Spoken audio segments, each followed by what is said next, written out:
Hair, হ্যাঁ, হেয়ারের কোনো part হয় তিনটে, সেটা কটা? তিনটে পার্ট হয় আমাদের হেয়ার। সেটা প্রথমে যে জিনিসটা পার্টটা যেটা আমরা হেয়ারের উপরে দেখি সেটা হচ্ছে কিউটিকল। তারপরে যে পার্টটা, এই যে পার্টটা, এই পার্টটাকে বলে, আর এটাকে বলে তাহলে চুলের কটা পার্ট? তিনটে পার্ট। একটা চুলের প্রথমে কিউটিকল, দেন হচ্ছে কোটেক্স। আমি করি না, তখন কি হয়, প্রোডাক্টটা কিউটিকলের ভেতর দিয়ে ঢুকে কোটেক্স পর্যন্ত চলে আসে।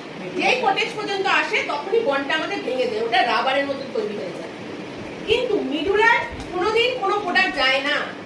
মিডুলার বক্স কালার করে, বক্স কালার আমরা বাসমল ব্যবহার করে, এইসব যারা ব্যবহার করে সেটা কালার করতে যাবি না, দেখবি খুব তাড়াতাড়ি সেটা নষ্ট হয়ে যায়, মানে উঠে যায়, বসতেও চায় না বা আসে না কালার। ঠিক আছে, কেন এই যে উপরে একটা গাইডলাইন তৈরি হয়ে যায়, ওইসব কালারগুলো যারা বক্স কালার, হেনা বা বাসমলের মতন কোনো কালার যেগুলো ইউজ করে তাতে একটা আস্তরণ তৈরি করে দেয়। দেখবি সেই চুলগুলো না খুব মোটা মোটা ঠিক হয় দেখতে। সেই জন্য আমাদের কি হয়, কালার কিন্তু ডিপোজিট হয়ে কিউটিকল থেকে ভেতরে ঢুকে, তাই জন্য কালারটা অতক্ষণ স্টে করে। এখন সেটা যদি আমার ঢুকতে পারলো, এখানে এসে আটকে গেল, তাহলে পরে সেটা কালারটা কি করে স্টে করবে?